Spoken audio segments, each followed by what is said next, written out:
ये तो आप सभी जानते ही हैं कि आज 26 जनवरी है। 26 जनवरी सन 1950 को हमारा देश गणतंत्र हुआ था। गणतंत्र से मेरा मतलब है कि हमारे देश में अपने कानून लागू हुए थे।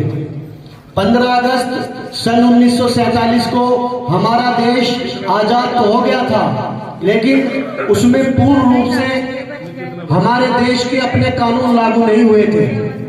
तब एक कमेटी का गठन हुआ जिसमें 7 सदस्य चुने गए और अध्यक्ष जो है डॉक्टर भीमराव अंबेडकर को बनाया गया।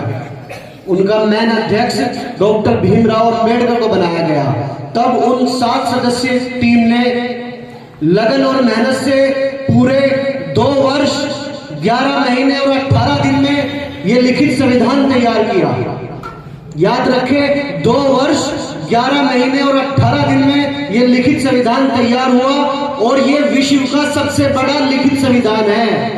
हमारा देश पूरे विश्व में सबसे बड़ा लोकतांत्रिक देश है जिसका लिखित संविधान सबसे बड़ा है।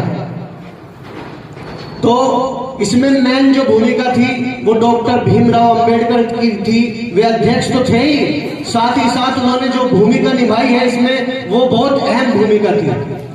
और यहां तक देश पहुंचा, मैंने बहुत आसानी से आप लोगों को बता दिया कि देश में गणतंत्रता दिवस मनाया गया 26 जनवरी 1950 को। लेकिन इससे पहले बहुत लंबा इतिहास है। बहुत सारे वीर शहीदों की गाथाएं हैं जिन्होंने अपने प्राण की आहुति देकर, अपने रक्त का कण कण बहाकर पहले इस देश को आजाद कराया था।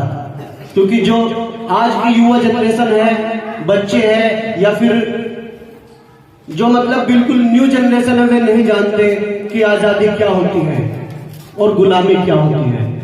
अरे आजादी और गुलामी के बारे में पूछना है तो कैद में पड़े हुए उस पंछी से पूछिए जो पिंजरे में कैद है। वो बताएगा आपको कि आजादी क्या होती है, गुलामी क्या होती है। हम और आप लोगों ने आजादी और गुलामी देखी कहां है।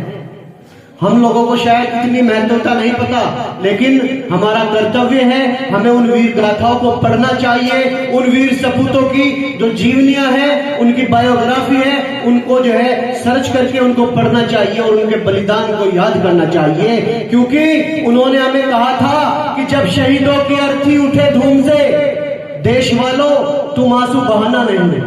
जब शहीदों की अर्थी उठे धूम से, देश वालों तुम आंसू बहाना नहीं, लेकिन जब मनाओ आजाद भारत का दिन, उस घड़ी तुम हमें भुलाना नहीं। तो मैं उन्हीं देशभक्तों को आज याद करने का दिन है। क्योंकि भरा नहीं जो भाव से बहती, जिसमें रसधार नहीं, वो हृदय नहीं है, पत्थर है जिसमें अपने देश के लिए प्यार नहीं। अरे याद कीजिए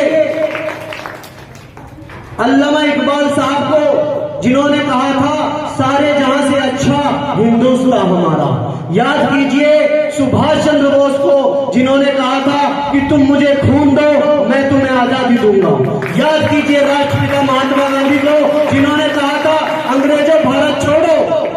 और याद कीजिए ऐसे ही सभी स्वतंत्रता सेनानियों को, जिन्होंने हंसते हंसते अपने जान की आहुति दे दी, अपने प्राणों को न्यौछावर कर दिया सिर्फ हमें आजादी दिलाने के लिए।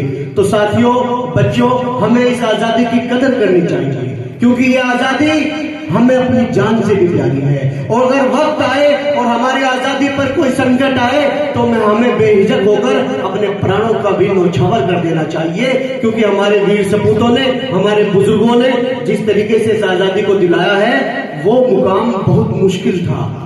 तो बातें तो बहुत है, लेकिन मैं यहीं पर अपनी बात खत्म करता हूं। जय हिंद, जय भारत।